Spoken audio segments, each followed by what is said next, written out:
নবী রে, নূর নবী রে, আমার প্রিয় নবী রে। অন্যায় অনাচারে ভরা ছিল, জগৎ ভরা ছিল, দয়াল নবী মায়ার নবী এসে সবই দূর করিল। দয়াল নবী মায়ার নবী এসে সবই দূর করিল। এমন নবীর সম্মান কি করে করি বয়ান, এমন নবীর সম্মান কি করে করি বয়ান, সেই নবীকে ভালোবাসি মনে প্রাণে রে। নূর নবী রে, আমার প্রিয় নবী রে, নূর নবী রে, আমার প্রিয় নবী রে। মারহাবা। মজা হইছে না? সব দেখাইবো পরে, সব ঠিক আছে। আপনাদেরকে একবার যে বলছিলাম না যে কে কে ওয়াজের পক্ষে আছেন হাত তোলেন, আপনারা সবাই কিন্তু হাত তুলে এইভাবে উঠাইছিলেন, অপূর্ব সুন্দর লাগছিল। একটা গজল গাইবো, আপনারা লাগতে না পারেন সবাই হাতগুলো সোজা করে দাঁড় করবেন। পারবেন? পারবেন? আমি এইভাবে এই যে উনি যেভাবে হাতটা তুলছে আমার এটার মতো অপূর্ব সুন্দর লাগবে। যখন মিডিয়াতে আসবে তখন আপনারা বুঝবেন যেটা দেখতে কত সুন্দর লাগে, তখন নিজে নিজে মনে মনে ভাববেন যে আরে এখানে তো আমিও ছিলাম।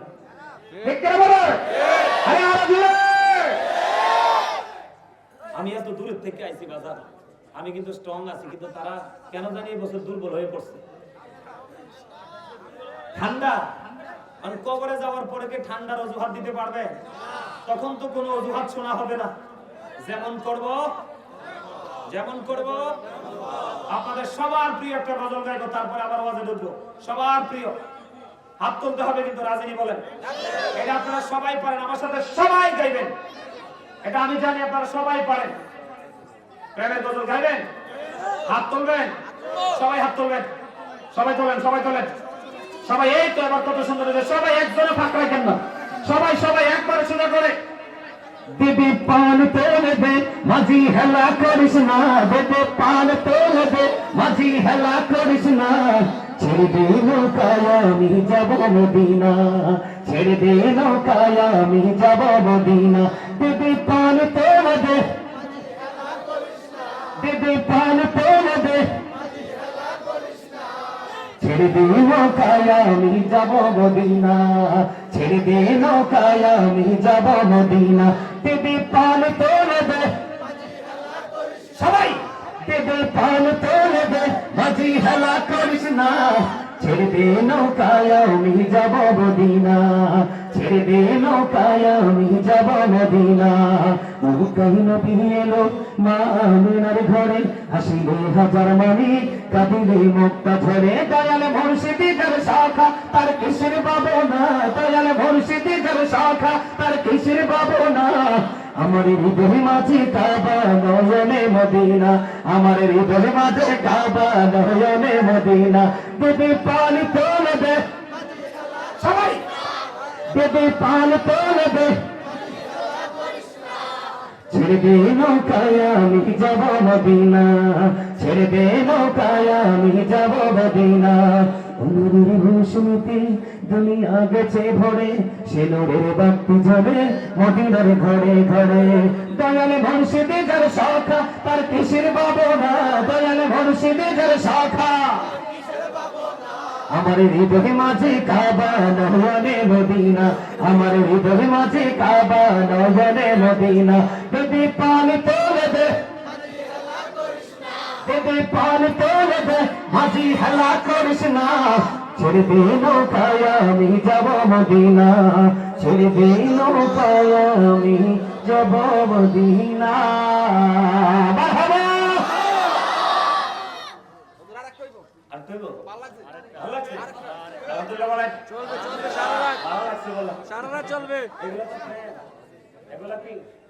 মোহাম্মত ঠিক না ভাই? আরো জোরে আরেকটা গাইবো, ওইটাও আপনাদের পছন্দের, কারণ আপনাদেরকে এই বছর একটু দুর্বল মনে হয় আমার কাছে, আপনাদের জজবাটা মনে হয় যে একটু স্লো হয়ে গেছে। কি হয়ে গেছে? আরো জোরে বলেন। একটু স্লো মনে হয় না? আরেকটা বদল গাইবো, এটা আপনাদের পছন্দের, অল্প একটু করে গাইবো, আপনারা আমার সাথে সুর দিবেন, রাজি আছেন? গোলাপ নীলম গাঁদা নীলম নীলম রজনীগন্ধা মনির শোকে মালা গাঁথিব সকাল থেকে সন্ধ্যা একবার দেখা তার যদি ও গো কামলিওয়ালা একবার দেখা ও গো কামলিওয়ালা হাসি মুখে পড়াবো তোমায় হাজার ফুলের মালা বলো ইয়া রাসূলুল্লাহ ইয়া হাবিবাল্লাহ বলো ইয়া রাসূলুল্লাহ গোলাপ নীলম গাঁদা নীলম নীলম রজনীগন্ধা মনের শোকে মালা গাঁথিব সকাল থেকে সন্ধ্যা একবার দেখা দাও যদি ও গো কামলিওয়ালা একবার দেখা দাও যদি স্বপ্নে রাত্রি বেলা হাসি মুখে পড়াবো তোমার হাজার ফুলের মালা বলো ইয়া রাসূলুল্লাহ মারহাবা আরে কোন মারহাবা আরে মারহাবাটা সুন্দর করে দেওয়া লাগে ধন্যবাদ দিবেন না আমারে ধন্যবাদ পাওয়ান আমি ঠিক না ঠিক হ্যাঁ নবীর শান গাইছি আপনারা জানেন আমি একজন লেখক আপনারা সবাই জানেন আমি একজন লেখক আমার এই কলিজায় গজলের অভাব নাই মাটির ফিঞ্জিরা সবার পরে লাস্ট ফিনিশিং মায়ের গজলটা গাইবো মাটির ফিঞ্জিরা গাইবো আরো কত গজল গাইবো ওয়াজ তো শেষ হয় নাই ওয়াজ শুধু শুরু হয়েছে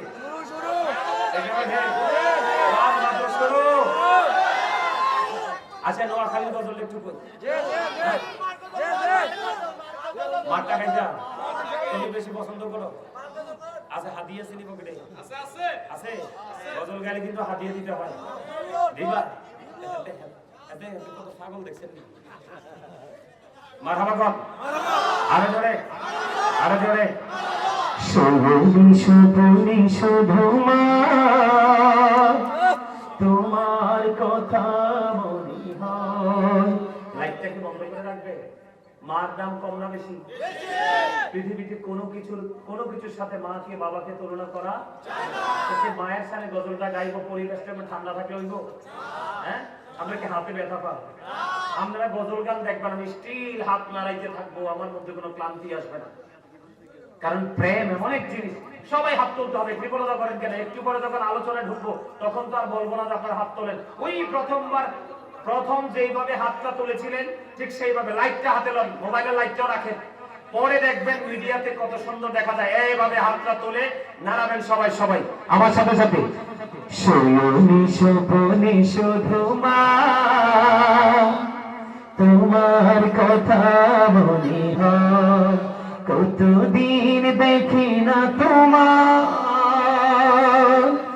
ভুলে কি গেছো আমার ভুলে কি গেছো আমার শুনি শুভনি শুধুমা তোমার কথা মনে হয় কতদিন দেখি না তোমার ভুলে কি গেছো আমার ভুলে কি গেছো আমার ভুবন জুড়ে শুধু দুঃখ জ্বালা কে আর পড়াবে আমায় সুখের সীমানা আমার ভুবন জুড়ে শুধু দুঃখ জ্বালা কে আর পড়াবে আমায় সুখের সীমানা কপালে কে দেবে আর কাজলের টিপ কপালে কে দেবে আর কাজলের টিপ তুমি জেনে ধরায় শুনি শুভনি শুধুমা তোমার কথা মনে হয়, শয়নে স্বপনে শুধু মা, তোমার কথা মনে হয়। আমার ভুবন জুড়ে শুধু দুঃখ জ্বালা, কে আর পড়াবে আমায় সুখের সীমানা। কপলকে দেবে আর কাজলের রুটি, তুমি জেনে ধরায়, শয়নে স্বপনে শুধু মা, তোমার কথা মনে হয়। মাশাআল্লাহ বলে, আরো জোরে বলে। মা বাবার সাথে প্রেম আছে না নাই? সবার আছে। মা বাবাকে ভালো না বাসলে আপনি যত বড় বুজুর্গ হন কোনো লাভ নাই। আপনি নামাজ পড়তে পড়তে, দান সদকা করতে করতে, আল্লাহর গোলামি করতে করতে আপনি জীবন শেষ করে দিয়েছেন, কিন্তু বাবা মার সাথে কি নাই? ভালো কোনো সম্পর্ক নেই। ওই এটাই হলো কি, এই জন্য আমি বলেছি আজকে আপনাদেরকে বাস্তবতা এবং আমল দুটোকে নিয়ে আমি আপনাদের সামনে আজকে আলোচনা করব। কি করব? আলোচনা করব। তার কারণ আমি মায়ের সাথে আরেকটা গজল গাইবো, যেহেতু আমরা শুনতে চাচ্ছেন, ওরা খুব পছন্দ। আমার মা নাই, আমার বাবা নাই, দয়াল রে দয়াল, আমার কি মা ডাকার স্বাদ নাই রে, আমার কি বাবা ডাকার স্বাদ নাই রে। ঘরে যাইয়া সবাই দেখে মা জননীর মুখ, বাবা যখন মাথায় হাতে ভুলে যাই সব দুঃখ। বলেন আমার মা নাই, আমার বাবা নাই, দয়াল রে দয়াল, আমার কি মা ডাকার স্বাদ নাই রে, আমার কি বাবা ডাকার স্বাদ নাই রে।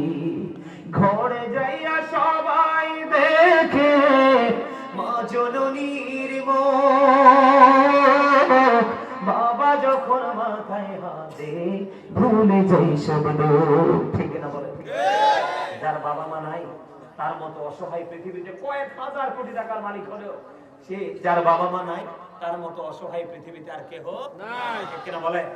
আপনি সারা রাত বাইরে থাকেন, আপনাকে কেউ ডাক দিবেন, আপনার খোঁজ কেউ দিবেন। আপনি সারাদিন উপবাস থাকেন, কিন্তু আপনি খাইছেন কিনা সেই খবর কেউ দিবে না। এজন্য আমাদেরকে বাস্তব কথা হলো, আমলের পাশাপাশি বাবা মাকে ভালো বাসতে হবে, তাদেরকে সম্মান করতে হবে। ঠিক কিনা বলেন? আরো যারা বলেন ঠিক না ঠিক? আরো যারা বলেন হ্যাঁ। বছর বেটা কি খাইছে দেখছেন? এক আশেক আমার মাথার কোনায়, আর এক আশেক আমার নিচে। এই যে দেখেন 1000 টাকা হাতিয়ে দিছে। মাথা বলেন। আমি তো তার সাথে মজা করে বলছি, তার মানসিকতাকে পরীক্ষা করার জন্য। বুঝতে পারলাম যে তার মায়ের সাথে প্রেম। শোনেন, আমি যখন এই বছর প্রথম বছর আসছিলাম, শুভ যে বছর ইন্তেকাল করছে, কি করছে? যেই বছর শুভ ইন্তেকাল করছে, এই বছর যখন প্রথম আসছিলাম, আসার পরে আপনাদের মনে আছে কিনা জানি না, আমি যখন গজল গাইছিলাম, আমার বাজান, আমি যখন গজল গাইছিলাম, আপনাদের মনে আছে কিনা জানি না, প্রথম থেকে যারা আমার আলোচনা শুনছেন, আমাকে আমার বাজান ভালোবেসে যে হাদিয়াটা দিয়েছে, ঠিক গজলের হাদিয়াটা ঠিক সেম ছিল। মারহাবা বলবেন না? এটা বড় ধরনের একটা মধুর প্রেমের একটা জিনিস। কিসের জিনিস? আমার লেখা, উনি যেহেতু 1000 টাকা হাতিয়ে দিয়েছে বাবা মার কথা শুনে, আমি সেই ক্লাস 9-10 থাকতে মায়ের শানে একটা গজল লিখেছিলাম। আমি কি গজলটা একটু গাই শোনাবো আপনাদের? ক্লাস 9-10 পড়ি, আমার স্পষ্ট মনে আছে, তখন আমি গজলটা লিখেছিলাম আর কেঁদেছিলাম। উনি যেহেতু ভালোবেসে মা বাবার প্রেমিক, শুনেন, ওনারই হাদিয়া দেওয়া দেখা আমার ছোট ভাই সালাউদ্দিন, এই যে তাই মাথার উপরে দেখছেন যে ওটা, যেটা আমার 2 বার 500 টাকা করে 1000 টাকা হাদিয়া দিছে না, এই ছেলেটা একবারে সাধারণ ছিল। কি ছিল? দাড়ি ছিল না, টুপি ছিল না, একদম ইয়াং ছিল, মানে নামাজ রোজা কিছুই ছিল না। আমার সাথে যখন তার সম্পর্ক হলো, তার এমন পরিবর্তন হয়েছে, এখন আমার সাথে যদি সে থাকে, বুঝছেন, আরেকজন আছে হাদিয়া লইয়া, ওই যে আমার সাথে যখন তার সম্পর্ক হয়েছে, সম্পর্ক হওয়ার পরে এখন তারে দেখলে কি বসবে? সে তারে দেখলে বলবে না যে একজন আলেম? কথা বলেন না কেন? আরো জোরে। আপনি উচ্চ শিক্ষায় শিক্ষিত কিন্তু তার আমল নাই, তাকে আলেম বলে না। কিন্তু যার মধ্যে কোনো কি নাই, শিক্ষা নাই, কিন্তু সে আল্লাহ রাসূলের প্রেমিক, আমলকে সে অনেক বেশি আপন করে নিয়েছে, ঠিক কিনা বলেন? সে হলো সবচেয়ে বড় শিক্ষিত, সবচেয়ে বড় জ্ঞানী, ঠিক না ঠিক? আমার গজলটা আমি একটু শোনাই, আপনারা একটু শুনেন মন দিয়ে, কথাগুলো শুধু খেয়াল করেন। আমি যে ছোট্ট কালে লিখছি, আপনাদের কাছে কেমন লাগবে আমি জানি না।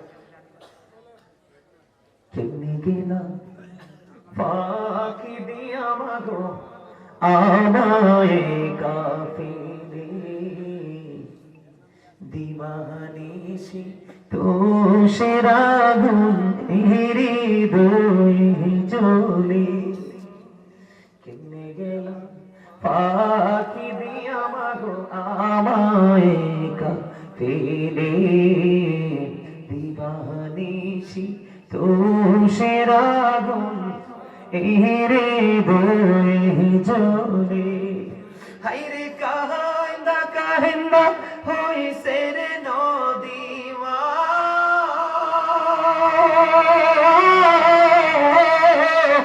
হায়রে কাহিন্দা কাহিন্দা হইছে রে নবী আমার নয়ন জলে।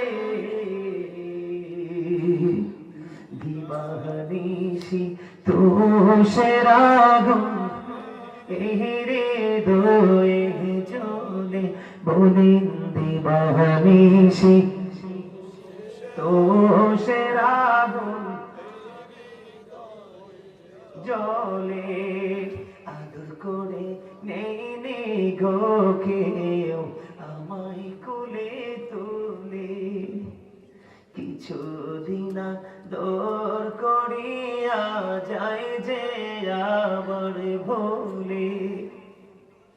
আদর করে নেই নেই গো কেউ আমায় কোলে তুলে, কিছুদিন দর করিয়া যায় যে আবার ভুলে। আমায় কে দিবে সান্ত্বনা গো মা, আমায় কে দিবে সান্ত্বনা গো, একটু আদর করে। দিবানিশি তোষের আগুন, বলেন না, জ্বলে। দিবানিশি তোষের আগুন, আমি সব বেদনা ভুইলা গো যাইতাম মায়ের আদর পেলে। সীমায়া আমায় ছেড়ে গেছে চিরদিনের পরে, আমি সব বেদনা ভুইলা গো যাইতাম মায়ের আদর পেলে। সীমায়া আমায় ছেড়ে গেছে চিরদিনের পরে, বলেন আমি সব বেদনা ভুইলা গো যাইতাম। বলেন না, বলেন না, ভালো লাগবে তো। আমি সব বেদনা ভুইলা গো যাইতাম মায়ের আদর পেলে। সীমায়া আমায় ছেড়ে গেছে চিরদিনের তরে, আমায় নাম দড়িয়া তাক দিয়া রে মা,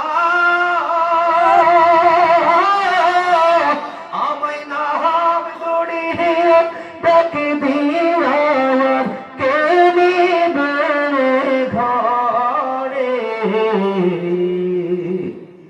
দিবানিশি তোষের আগুন হৃদয়ে জ্বলে।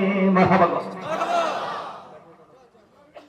নাম ধরে কেউ ডাক দেনি মা ছাড়া পৃথিবীতে কেউ আছে? কথা বলেন আছে? এই জন্য নবীজি বলেছেন হতভাগা সে, হতভাগা সে, হতভাগা সে ইয়া রাসূলুল্লাহ। নবী গো কে সেই হতভাগা? নবীজি বললেন পিতামাতা দুজনকে পেয়েছে অথচ একজনকে পেয়েছে, দুজনের একজনকে আদর করে ভালোবেসে যে জান্নাতি হতে পারলো না, তার মতো হতভাগা আর কেউ হতে পারে না। নবীজিকে এই যুবকেরা শোনো, শিক্ষিত ছেলেরা কিন্তু মা বাবাকে বেশি কষ্ট দেয়, মূর্খ ছেলেরা কিন্তু বাবা মাকে বেশি কষ্ট দেয় না, এটাই হলো বাস্তবতা।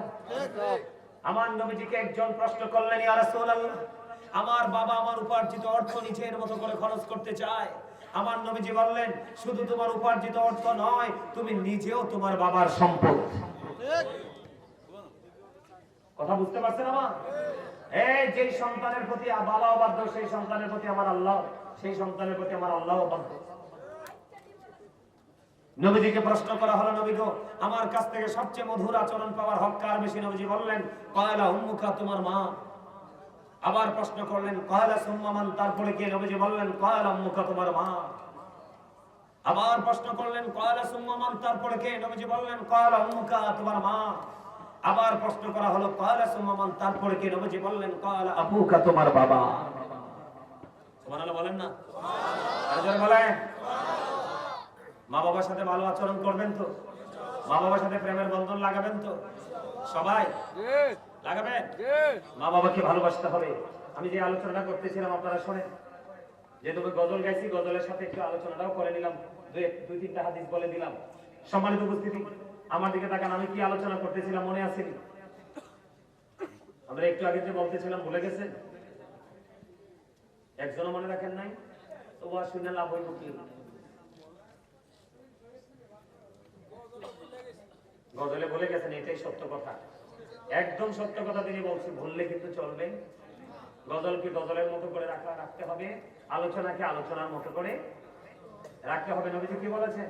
যে তুমি শুধু নামাজ পড়লে চলবে না, তোমাকে কি করতে হবে? অর্থ উপার্জন করতে হবে। করতে হইলে আমাদের বাংলাদেশে কৃষকরা অনেকে শশা ক্ষেত করে না, টমেটো করে না, ভেন্ডি করে কিনা, এমনি করে কেউ মাছের চাষ করে, কেউ আপনার চিংড়ির ঘের, কেউ মাছের ঘের, এরকম করে এক একজনের অর্থনৈতিক ভাবে স্বাবলম্বী হওয়ার জন্য একটার পর একটা অর্থ একে উপার্জন করার জন্য বিভিন্ন কাজে নিজেকে যুক্ত রেখেছে। নবীজি বলেছেন, সময় মতো মাঠে ফসলে পানি দিতে হবে, এটাকে সেচ দিতে হবে, কীটনাশক প্রয়োগ করতে হবে, এবং নামাজকে নামাজের মতো করে পড়তে হবে। জোরে জোরে কোন সুবহানাল্লাহ। নামাজের সময় ফসল নিয়ে ভাবা যাবে না, কৃষি কাজ করার সময় নামাজ দিয়ে ভাবা যাবে না, যেটা করবেন সেটাকে মনোযোগ দিয়ে করতে হবে। জোরে জোরে কোন সুবহানাল্লাহ। বন্ধুরে আমার আপনার প্রাণে নবীজি আপনাকে আমাকে শিক্ষা দিয়েছে। এদিকে তাকান, তিনজন লোক মনে মনে চিন্তা করলেন, নবীজি তো আল্লাহর প্রিয় হাবিবুল্লাহ, ওনার আমলের কাছে আমাদের আমলগুলো একেবারে নগণ্য, একেবারে ছোট, আমরা তো ওনার মতো আমল করতে পারিনি।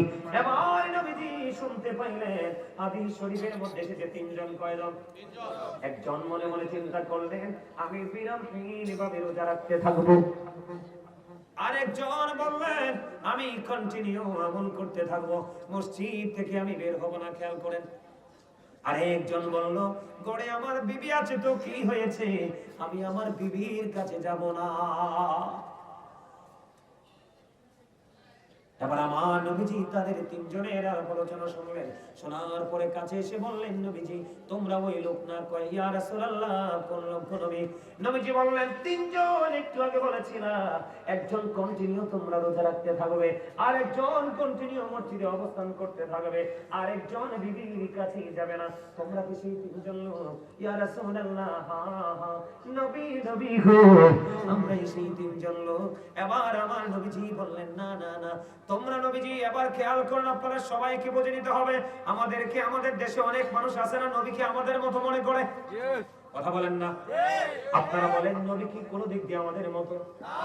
যদি কেউ নবীকে আমাদের মতো যদি মনে করেন, আপনাদের যে নেওয়াজ, আমার নবী যখন বললেন তোমরা কি সেই তিনজন লোক? হ্যাঁ ইয়া রাসূলুল্লাহ, আমরা সেই তিনজন লোক।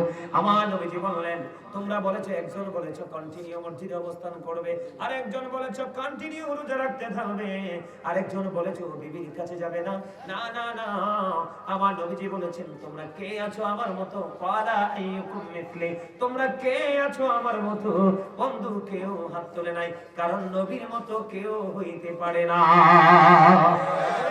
কিনা বলে? আমার নবীজি বলেছেন এই জায়গাটাকে এখানে রেখে আমি ওই আব্দুল্লাহর কথা আপনাদেরকে মনে করিয়ে দেই বন্ধু। ওই আব্দুল্লাহ বিবি রেখে কোথায়? কয়দিন? 3 দিন দেখা হলো না। নবীজি বললেন না রে আব্দুল্লাহ, না, তুমি সফল হতে পারবা না, তুমি টেকসই ইমানদার হতে পারবা না, কারণ তোমাকে আমল করতে হবে, তোমার বিবির কাছেও তোমাকে যেতে হবে, তাকেও সময় দিতে হবে।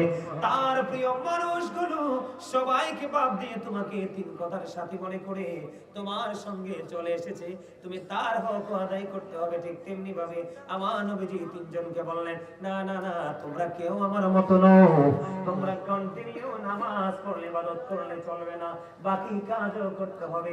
যিনি বললেন আমি কন্টিনিউ রোজা রাখতে থাকবো, নবীজি বললেন তোমার পক্ষে যেটা সম্ভব না, কারণ তুমি তো আমি নবীর মতো না।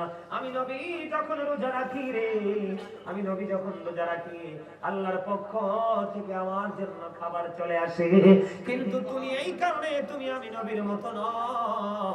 তুমি হাজার চেষ্টা করলেও তোমার ইফতার, তোমার সাহরি তোমাকে তোমারই করতে হবে।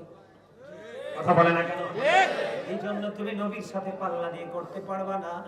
আরেকজন বললেন আমি বিবির কাছে যাব না। কেন তুমি বিবির কাছে যাবে না? বিবি যদি তোমার বিরুদ্ধে সাক্ষী দেয়, তুমি যত বড় বুজুর্গ হও তুমি ধরা পড়ে যাবে। আবার স্বামী যত বড় আল্লাহওয়ালা, স্বামী বউ যত বড় আল্লাহওয়ালা হোক, বিবি যদি সেই স্বামী যদি বিবির পক্ষে বক্তব্য দেয়, তাহলে সেই বিবিও ধরা পড়ে যাবে।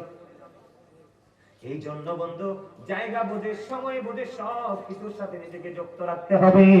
মুমিন একটা করে না, সবগুলোই করার চেষ্টা করে। ঠিক কিনা বলে? এবার আসেন বন্ধু, আমার নবী বাস্তবতাকে কেমন ভাবে মূল্যায়ন করেছেন। এক সাহাবী অসুস্থ হয়ে গেল, আমার নবী সাহাবীকে দেখতে গেলেন। খেয়াল করেন আমাদের চিন্তা ভাবনা কতটা বন্ধু নিচু, আমাদের চিন্তা ভাবনাটাকে আমরা স্মার্ট করতে পারি না। নবীজি যখন এই অসুস্থ সাহাবীকে দেখতে গেলেন, নবীজি অসুস্থ সাহাবীকে দেখতে যাওয়ার পরে বন্ধু সাহাবী আবার আমার নবীকে ডাক দিয়ে বললেন, ইয়া রাসূলুল্লাহ, ইয়া হাবিবাল্লাহ, নবী গো, আমার যে সম্পদ আছে আমি পুরো সম্পদ আল্লাহর জন্য খরচ করে দিব। আমার নবীজি বললেন, না না না, ওই পুরো সম্পদ খরচ করা যাবে না। এবার বললেন, ইয়া রাসূলুল্লাহ, আমি তাহলে অর্ধেক খরচ করে দিব। আমার নবীজি বললেন, না না না, অর্ধেক খরচ করা যাবে না। এবার আমার নবীকে একটা ডাক দিয়ে বললেন, 1/3 খরচ করে দিব। এবার আমার নবীজি বললেন, হ্যাঁ, এটা তুমি এটা করতে পারো।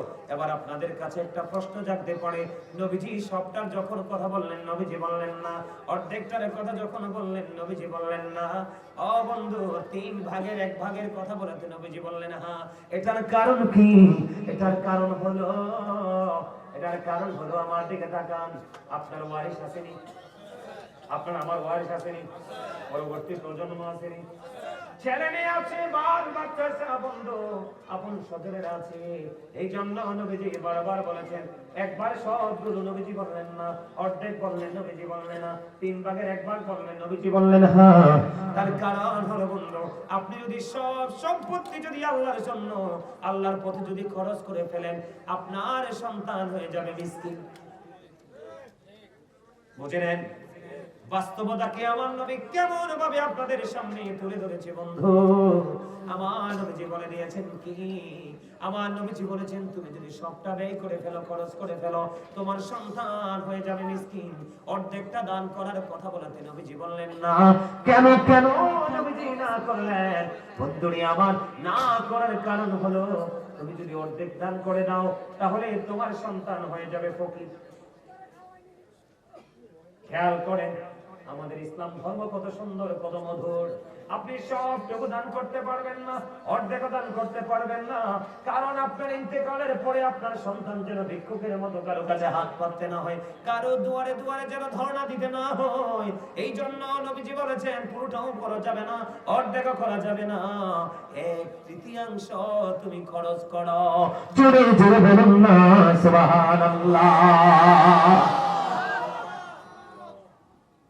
শিক্ষাটা কি চমৎকার দেখছেন? আমি আজকে খেয়াল করেছি আপনাদের সামনে এই বিষয়গুলো নিয়ে আলোচনা করব। আপনাদের কাছে কি খারাপ লাগে নাকি ভালো লাগে? এগুলো জানার দরকার না? কথা বলেন না, জানা দরকার কিনা? নবীজিকে যদি আপনি মহব্বত করতে পারেন আপনার জান্নাত নিশ্চিত। কি জনৈক ব্যক্তি এসে প্রশ্ন করলেন, ইয়া রাসূলুল্লাহ, নবী গো কিয়ামত কখন হবে? নবীজি বললেন, তুমি কিয়ামতের দিনের জন্য কি প্রস্তুতি নিয়েছো? ইয়া রাসূলুল্লাহ, ইয়া হাবিবাল্লাহ।